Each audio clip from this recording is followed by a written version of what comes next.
Hello, gents. Hello, fam. You guys all know the drill by now.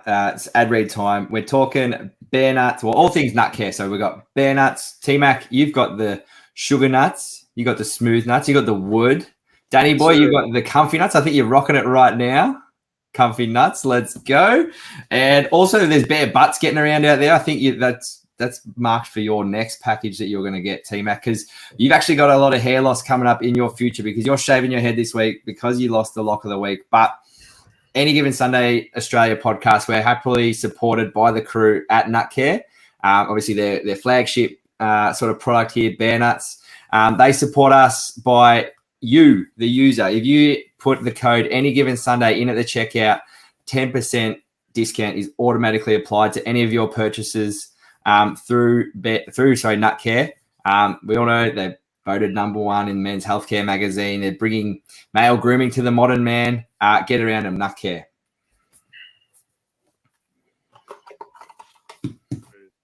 I was ready with the intro, and it's coming. Brown 45!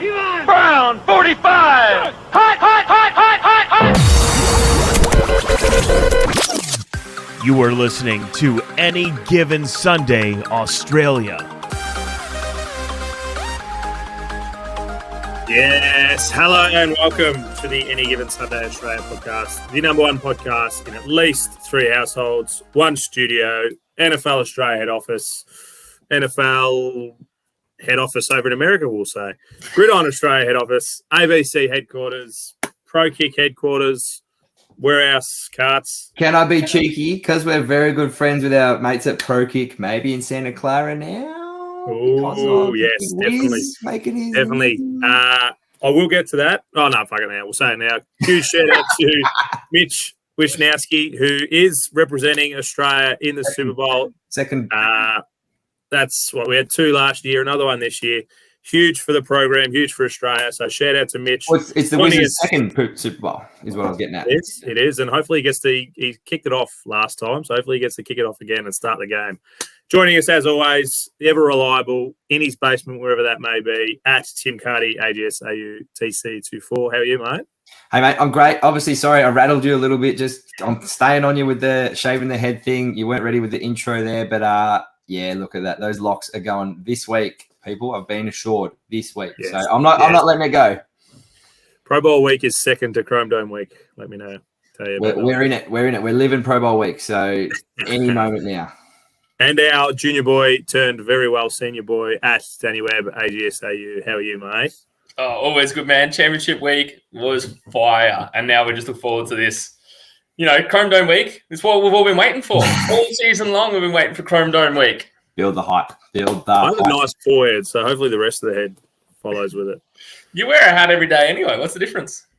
I don't. I really don't. You might about to be. So I should be. It's in summer. I got burnt yesterday playing golf, so the poor head will be in trouble. Nothing healthy about a tan. Skin cells and trauma. Slip, slop, slap, boys. Yeah. Have you seen the latest ads? It's like slip, slop, slap, slide, and there's another one. Slip, slop, slap. Hat. What's the hat? There's like 2 more. There's 2 extra ones now. It's up to 5. There is, and we are happy to get around it, but that's not what we're getting around right now. We're going to say shout out to our major sponsor, C2C Rare Threads. They're bringing us today's episode. They're not bringing us any in particular thing because we're only talking about the games. 2 huge games that we spoke about on the week, played on the weekend. But shout out to these guys. Any Given Sunday, the code for 10% off everything: shoes, hats, jerseys, whatever you want, whatever they've got. So check these guys out. They are huge. As we said, massive shout out the 49ers getting the job done against the Detroit Lions, who looked very, very good early, and the Kansas City Chiefs getting the job done in more of a defensive fashion, if I say so myself, against the Ravens. Carts, we'll start with you. Which game do you want to start with, mate? We'll start with the first one, the Ravens. Chiefs Ravens. Chiefs Ravens. What are your thoughts? How's the game? You obviously got to watch it. Yeah, got to watch it. Got to watch them both, obviously. It's a lot easier with only 2 games on for the week. Danny and myself were at work, so we were media blackout the whole day. It was very hard. Maxie Rampling, your dog, did his best to spoil it for us. But media blackout. So got to watch the 2 games in full later in the day. Great day of football, the 2 games. But yeah, starting with the first game, and I think you alluded to it. It was the defenses that won it, the defense that won it in the end for the Chiefs. They did the work early, 17 points to halftime. Didn't score any more points on offense afterwards. And a few people have come out and said, people are almost saying it's disrespectful to say that Patrick Mahomes is a game manager and he managed the game, but I think that's part of the game. I don't think it's disrespectful. It's knowing the state of the game and realizing that we've got the points on the board. Our defense is dominating. Lamar and the Ravens offense just couldn't get anything going. They were throwing the ball, refused to run it.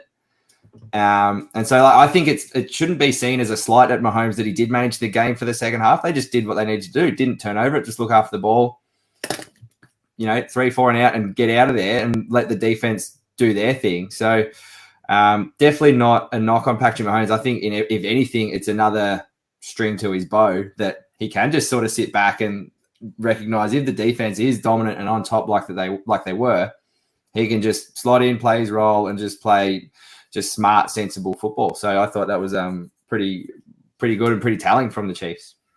Yeah, and the Ravens weren't playing the same level that they've been playing all year. Ooh. No way. They the bright lights are in Baltimore. The Chiefs were the underdogs. I think they end up being a 7-point underdog. So Mahomes never gets a full, and the Chiefs never get a full touchdown on the line, but they had it for this one. So obviously came out super hungry.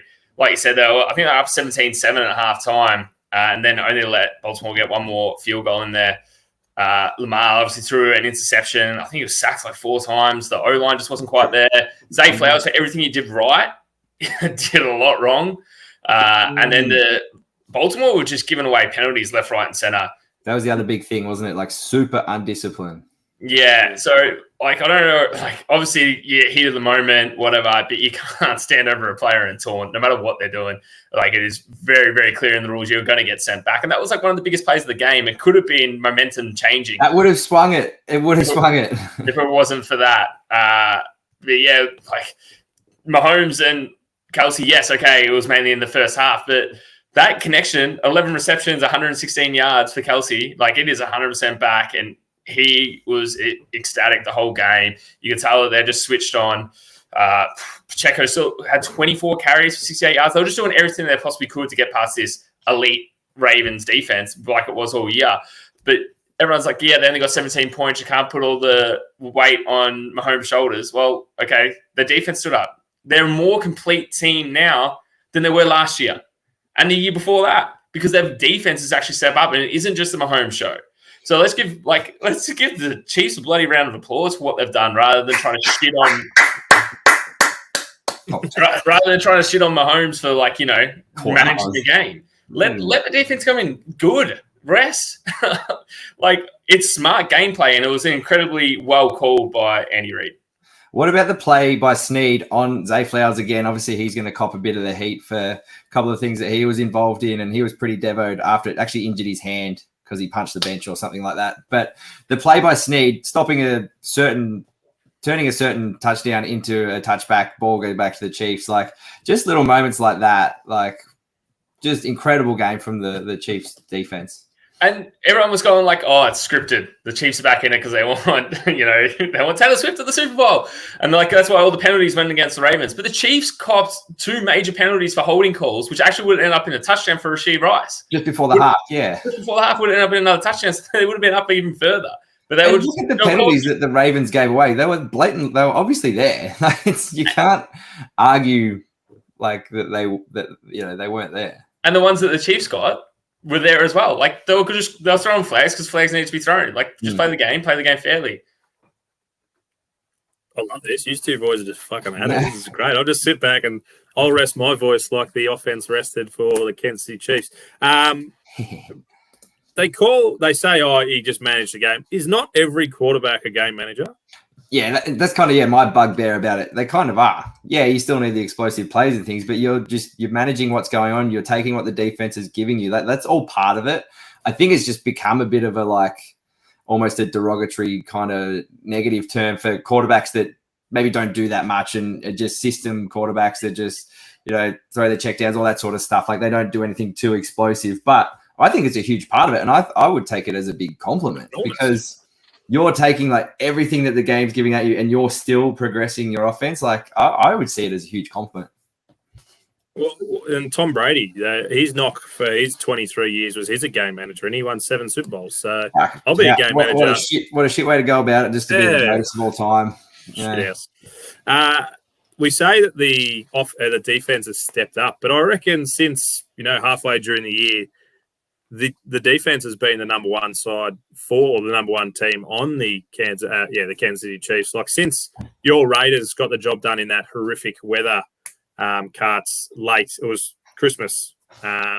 They've held the Bengals to 17, the Chargers to 12, Dolphins to 7. The Bills did score 24, but Josh Allen in a big game at home, and then the Ravens to 10. So their defense has been good for a good portion of the year. And like Danny said, they're more complete this year than they have been in any of their other years. We don't need Mahomes to come out and throw 6 touchdowns for us to get the win. He can manage the game and get us to 20 points. Where 9 out of 10 times we're going to get the W. And on top of that, they've got the chips on their shoulders. They're playing more playoff games than they've ever had to. They're coming in as the underdogs. I think they're enjoying being a bit of the villain this year. Like a lot of people are talking about, I'm sick of seeing the Chiefs, this and that. Like they're not facing adversity within, but they're people trying to put adversity on them. I think they're relishing it. And like you said, they went to Buffalo. That Mahomes came out after the game and said, I loved it. That was one of the best atmospheres I've played in. Easy to say after you've just won a game. And then same thing at Baltimore. Like they've got a massive reputation there. Is it A&T Bank, whatever they're called? Super loud, super hostile environment. And to come away with the win like they did, again, like they're relishing this, I think. And did you see, speaking of being the villain, did you see the little pre-game between Justin Tucker, yes, Travis Kelce and Patrick Mahomes? Like, when I first saw this, my first thought, I'll be honest, was, well, fuck Mahomes and Kelce. You've been a little bit, you've carried on last week, you're carrying it on into this week. But I took a second to think, you know what, we need a wider view of this. Like, we need to step back and go, what's actually happened before it? What's happened afterwards? The media only ever shows that one little bit, which shows either them as the villain or them as the good person. And Tucker has come out today and said, it all started off as a little bit of, how you go, and it's all a bit of fun and games. And they did take a little bit serious, but that's what happens every week. It's just this time there was a camera there watching. There's nothing out of the ordinary, and he's already forgotten about it. Yeah, I think I just started seeing tweets about it. It was like, I can't remember exactly how the tweet was worded, but I was like, oh shit, like I got to find what's happened here. And you see the video of the first one I saw was Kelce kicking the balls and throwing the helmet. And then I didn't see the Mahomes one until a bit later where he kicked the tee out of the way on his follow through. And there's 100%, there's plenty of gamesmanship going in there. Both of those guys, so Mahomes and Tucker, they both have their set routine. This is like 90 minutes before the game. They both have their warm-up, routines that they go through. Plenty of gamesmanship going on. And then Kelce just came in and was kind of, standing up for his quarterback kind of thing. Backing up his man. I think it's like, I liked it. I liked that neither of them kind of wanted to back down. It would have been easy enough for, Mahomes and the Chiefs guys to move over, or vice versa, Tucker and his equipment to move out the way. Whoever was there first, we don't know.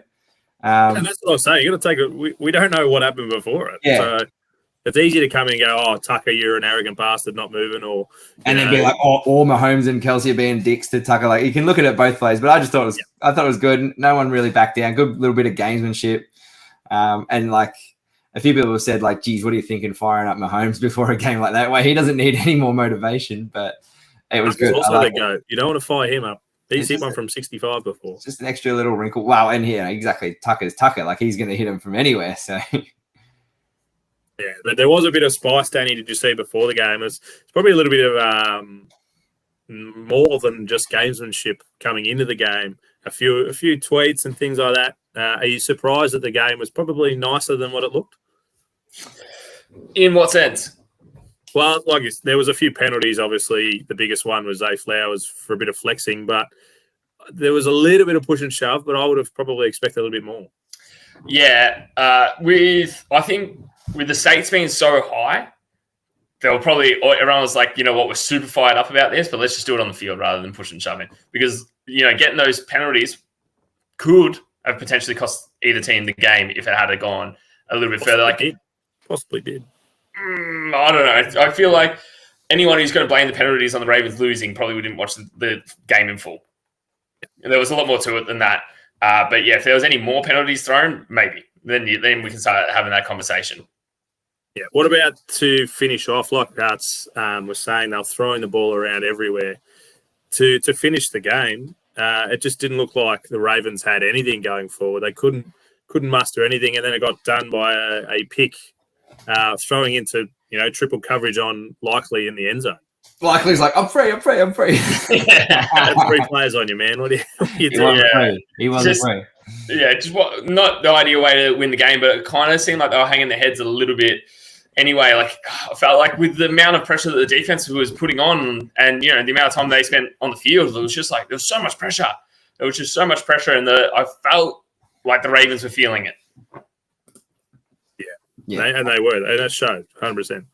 And I know we're going to move on to the other game, but I just want to touch on quickly, like Travis Kelce, he didn't have his biggest year production-wise in the regular season. I feel like he's kind of flicked a switch, and it really stood out to me again this week of he's like kind of flicked the switch and gone into big dog mode, and like he's starting a bit of that, and he drew a penalty from Van Noy on the weekend because Van Noy was the one that came and retaliated, which is smart, but I think he's being smart about it.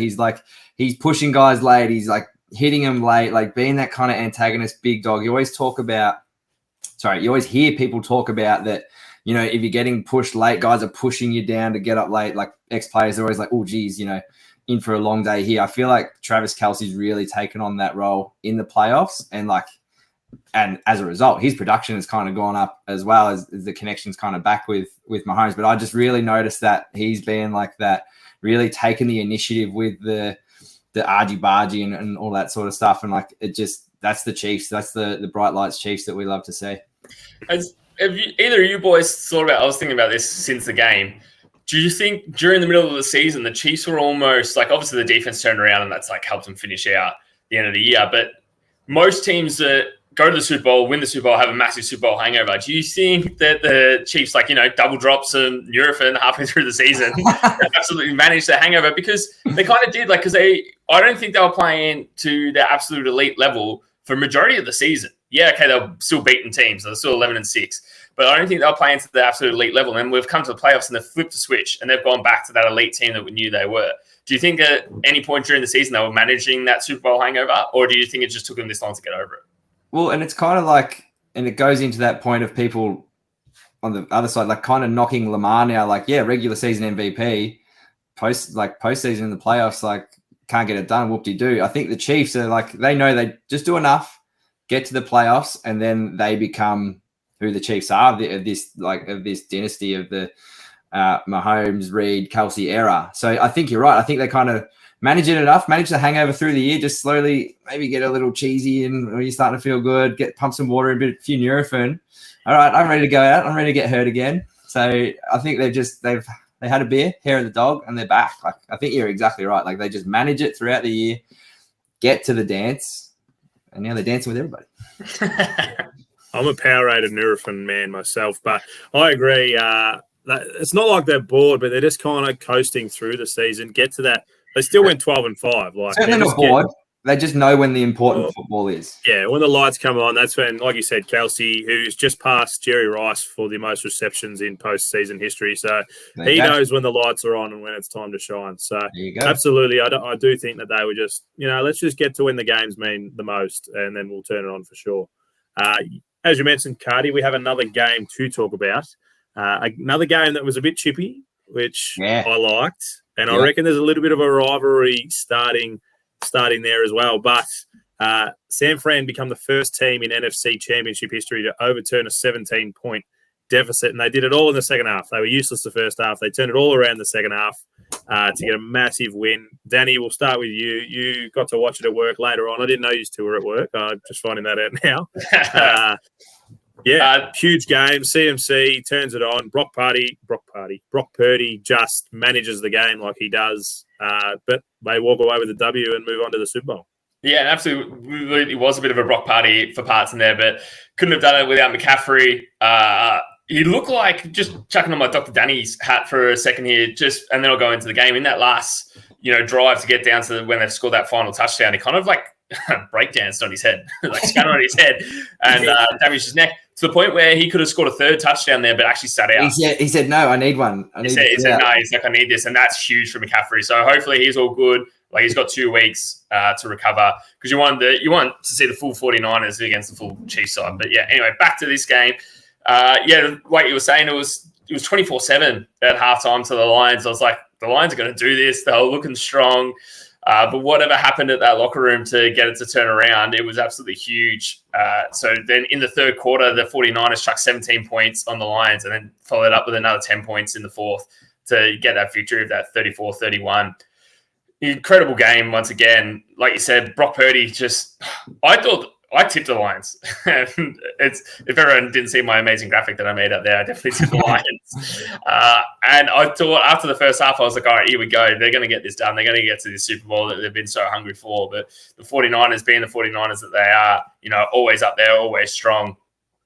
Brock Purdy throwing 267 yards, a touchdown, and he did throw an interception, but just had a phenomenal game. But my biggest highlight of it all was Brandon Ayuk's catch off that tipped, and he went in for a touchdown. If people haven't seen it, look it up. Yeah, went off the face mask of, I can't remember the Lions defender right off the top of my head, but went off the face mask of the Lions defender. He tipped it and then managed to catch it and fall into the end zone for a touchdown. It was the next play. They ruled him. He was down. It was down. The Detroit player that fumbled as he was falling touched him on the way down, so that ruled him down. It would have been a sick play, but yeah, he got it. He got it the next play pretty much. Yeah, which is incredible. And Christian McCaffrey just doing everything: 20 carries, 90 yards, 2 touchdowns. He's got to be one of the greatest running backs of all time at this point, doesn't he? Deebo Samuel, 8 receptions, 89 yards. It was just a full team win, and the defense obviously, did a lot better in the second half. Came back out to get going. Bosa got to Goff a couple of times, but there just wasn't much else happening for the defense. And like you said, they turned that around big time in the second half. Yeah, and it was just good to see both teams and the play calling and everything the way it went. It was just quite a phenomenal game, I thought. And the biggest thing in the second half, and it's kind of been the biggest talking point, was those 2 stops on fourth and kind of shortish, that the Lions sticking to their guns and range. MCD. Well, and that's the other wrinkle to it, but kind of sticking to their identity and who they've been all year. Like an MCDC, the Lions are the highest percentage of going for it on fourth and short, whatever. Went for it twice, failed twice. So the 49ers defense standing up, and then the questions obviously are asked: should you kick the field goal and reduce it to, I think, initially they were just down by 3, so just tie the game in the third quarter, and then the last quarter take it from 10-7, knowing you had an onside kick to come anyway. You've got all your timeouts still. A lot of questions around that, but I think MCDC kind of stuck consistent with his message and what he's been about all year, so kind of always going to go for it. To the chippiness, I think I saw it was CJGJ. He was a bit of a villain this game.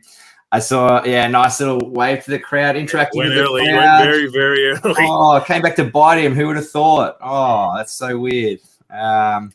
Anyway, crowd wins that round. Throw snowballs at him. Yeah, exactly right. I thought, what else was I going to say? Oh, so yeah, Brock with his legs. Haven't really seen that from him too much this year. Just looks super confident to run. He ended up with, he did have 51 yards in the end. They took 3 off him because he had to drop back and take the knee, which would have been nice for him to finish over 50. But haven't really seen that from him too much this year. And evading sacks, I heard a few people say, geez, if that was Lamar or someone or Patrick Mahomes doing that, they'd be singing his praises. But because it's Purdy, it's kind of he doesn't get the kudos that he should. But just the confidence that he did and getting first downs for the team when it kind of looked like they were maybe sort of just faltering a little bit on offense, because they obviously had the momentum for the majority of that second half, and him able to just keep them going, keep the offense out on the field by getting those first downs with his legs was absolutely huge. And you saw it with his teammates. I think the first one they kind of helped him up, was like, yeah, well done. Next one it was like picked him up, big bear hug, and then I think on the third run it was just like, hell yeah, picked him up, and it was like, let's go. And like they realized the players all hear all the noise and talk about the game manager stuff that we were kind of talking about earlier with Mahomes, and they've all come out, and it was Bosa, I think Ayuk, Kittle, Juszczyk, like all those guys just like playing on the game manager kind of thing and kind of addressing it. So like I think that's pretty cool. They're all it might have been Greenlaw actually, not Ayuk, but yeah, all of the boys coming out in support of Brock. So that's been pretty cool to see as well. Well, and because Brock's copying so much hate online just for, being the system fitter, plug and play sort of quarterback. People get into him because he doesn't dress flashy enough coming to games. Like he just wears kind of plain clothes. Like fuck, it's like that's. I don't know why that gets people riled up. I love it. I was always earns $800,000 a year. You can't afford to get. Well, yeah, he doesn't have the bank yet. I was always on the Brock party bandwagon. You went early on the Brock party. I went real early, and I still am. Like, he's a major supporter of him, and he's just he goes out there and plays an amazing game. And like exactly what you were saying, Cast, when like the pass wasn't there, those are not designed run plays for him. That is him scrambling, him sorting things out, shrugging off sacks, which exactly what you're saying. Any other player, he would be absolutely celebrated for, but because it's him. I'll celebrate for you, mate. Don't worry. I got you back. We are big fans of the Brock party. Do you think people hate him because he is just so plain? Like, I could do what he's doing. He's just another bloke. Yeah, I kind of thought about that this morning. I was like, I wonder if a bit of it, and, internet experts are one thing, but when it's like actual pundits talking about it or, expert commentators talking about it and kind of giving shit, like, is it a bit because... I don't know if jealousy is the right word, but because he went the last pick, it is jealousy. Yeah, because he went the last pick and he's doing so well, people are kind of like, oh, like. I think it's a bit of that, but also I think it's a bit of like, this is a superstar studded team on both sides of the ball, so then he's gone in as this last pick and just like all the weapons are surrounding him. You've got some of the best receivers, tight ends, running backs, and then like their defense has been elite for years. So I think a lot of people, the hate kind of comes from that, being like, oh, anyone could have stepped up and done that. But the way he played against the Lions down, because that's what they kept on saying. It's like, oh, he never wins when he's coming from behind. Did it last week, did it this week. So like the conversation is going to have to start changing. He is, like, everyone's got to remember he's in his second year properly starting. And he's on the Super Bowl. Give the boy some love. And that's the thing, you say that, but like, Jimmy G couldn't do it, and he's obviously been moved on and injuries and all that sort of thing. But Trey Lance couldn't do it. He did get injured as well. But like Brock's gone in and earned his right to stay as that QB1. So I know you're not saying that, but like for people to say anyone could do it, it's a bit of a joke. Oh, 100%. And it just and he always cops flack because, like you said, he's got weapons on both sides of the ball, blah blah blah.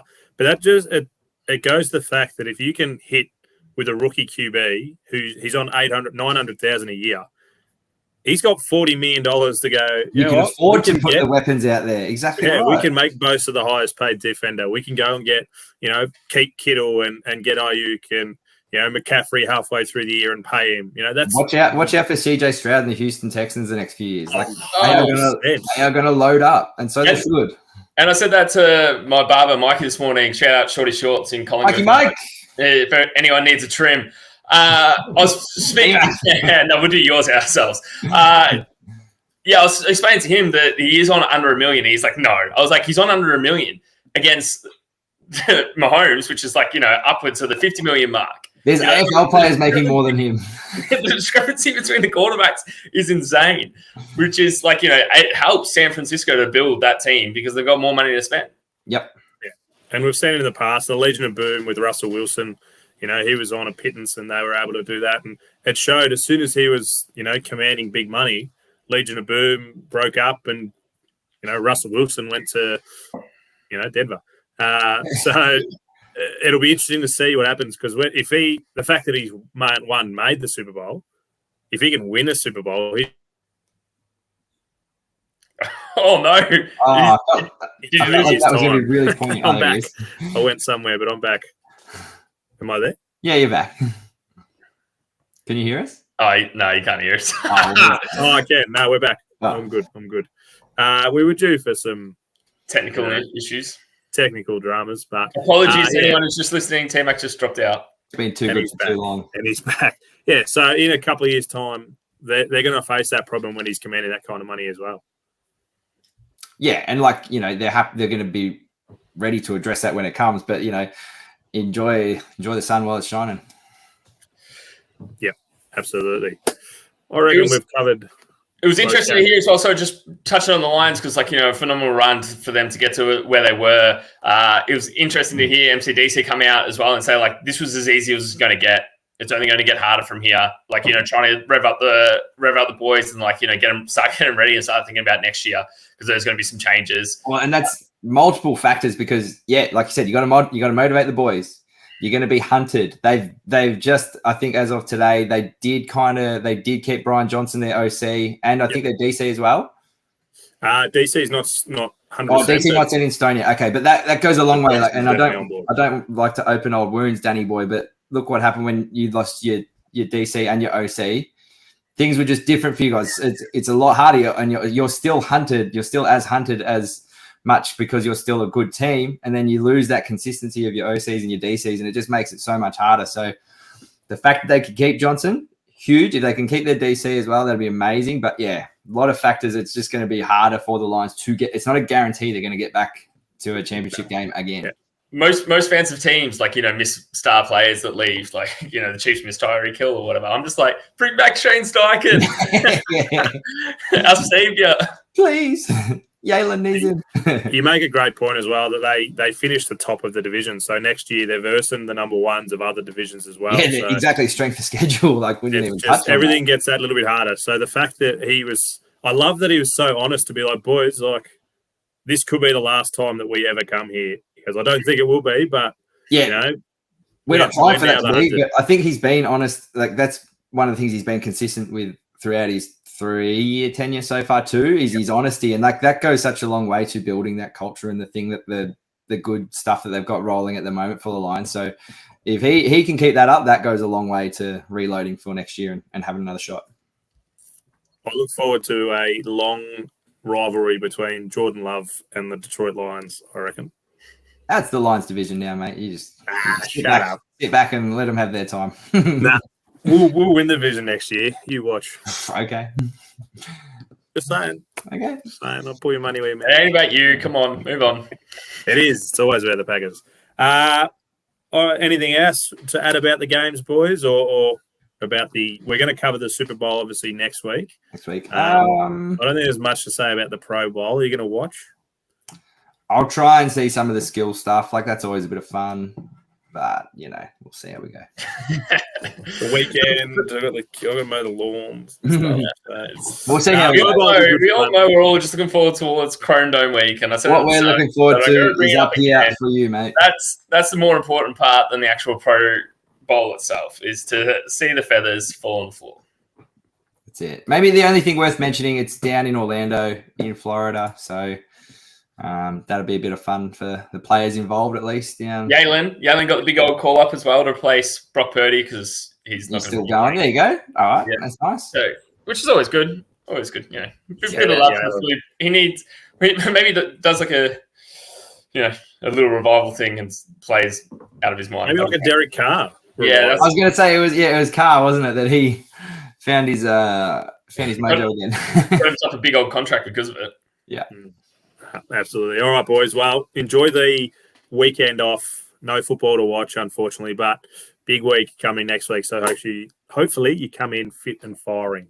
Absolutely. Be very, very well rested, and I'll just be absolutely juiced when I see your Chrome Dome. Sorry, boys. You're dropping out. I can't hear. Also, mate, like massive congrats to the 49ers and Chiefs for making it to the Super Bowl. But yeah, we'll dive deep into that next week. Yes, and Pro Kick's own Mitch Wisniewski. Exactly.